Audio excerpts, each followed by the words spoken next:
সরকারের এই সিদ্ধান্তে খুশির হাওয়া দীঘায়।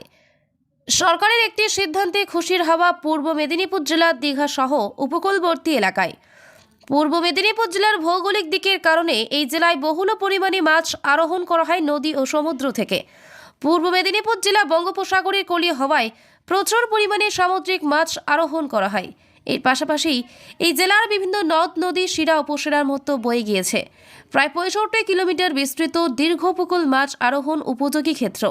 তাই উপকূলবর্তী অঞ্চলের মানুষজনের জীবিকা নির্বাহের অন্যতম উপায় সমুদ্র বা নদীতে মাছ ধরা।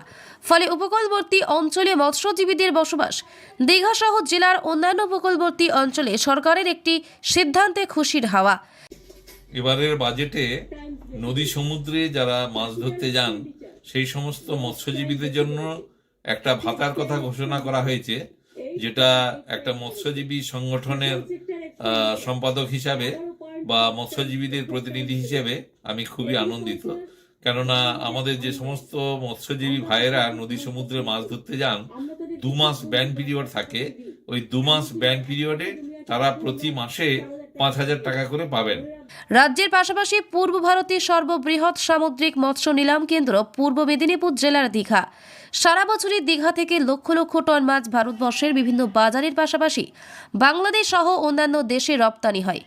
দীঘা বা সমুদ্রে মাছ আরোহণের জন্য বছরে 10 মাস সময় পায় মৎস্যজীবীরা, কিন্তু 2 মাস তাদের সমুদ্র বা নদীতে মাছ শিকারে নিষেধাজ্ঞা রয়েছে। ফলে ব্যান পিরিয়ডে সংসার চালাতে হিমশিম খেতে হয় মৎস্যজীবীদের। তবে এবার আর ব্যান পিরিয়ডে কিভাবে সংসার চলবে সেই চিন্তা মৎস্যজীবীদের। রাজ্য সরকারের একটি সিদ্ধান্তে মৎস্যজীবীদের পরিবারে খুশির ঢেউ উঠল।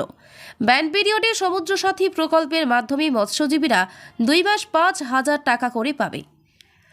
মাছের উৎপাদন ঠিকঠাক বজায় রাখতে কেন্দ্র রাজ্য সরকার একাধিক প্রকল্প গ্রহণ করেছে মৎস্যজীবীদের জন্য। মৎস্যজীবীদের পাশে দাঁড়াতে সচেষ্ট কেন্দ্র ও রাজ্য। কিন্তু মৎস্যজীবীদের দীর্ঘদিনের দাবি ছিল ব্যান পিরিয়ডে সরকারি অর্থ সাহায্যের। এই নিয়ে দীর্ঘদিন মৎস্যজীবীরা প্রতিবাদ ও আন্দোলন চালিয়েছে।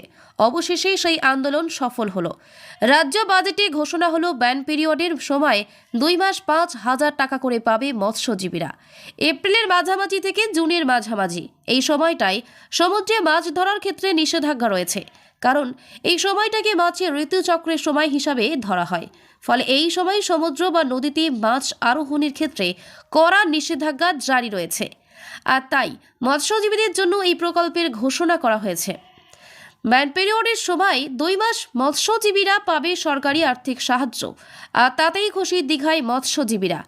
দীঘা মোহনা ফিশারম্যান অ্যান্ড ফিশ ট্রেডার্স অ্যাসোসিয়েশনের সম্পাদক শ্যামসুন্দর দাস জানিয়েছেন, ব্যান পিরিয়ডে এর সময় সরকারি এই অর্থ সাহায্য মৎস্যজীবী পরিবারদের কাজে লাগবে। বাজেটে এই ঘোষণা মৎস্যজীবী মহলে খুশির ঢেউ উঠেছে। প্রসঙ্গত 8ই ফেব্রুয়ারি ঘোষণা হয়েছে রাজ্য বাজেট। আর সেই বাজেটেই মৎস্যজীবীদের পাশে দাঁড়াতে ব্যান পিরিয়ডে আর্থিক সাহায্যের কথা জানিয়েছেন রাজ্য সরকার। এর ফলে শুধু পূর্ব মেদিনীপুর জেলার মৎস্যজীবী মহলে খুশির ঢেউ উঠেছে। পূর্ব মেদিনীপুর জেলার দীঘা থেকে সৈকত শ্রী এর রিপোর্ট, লোকাল 18 বাংলা।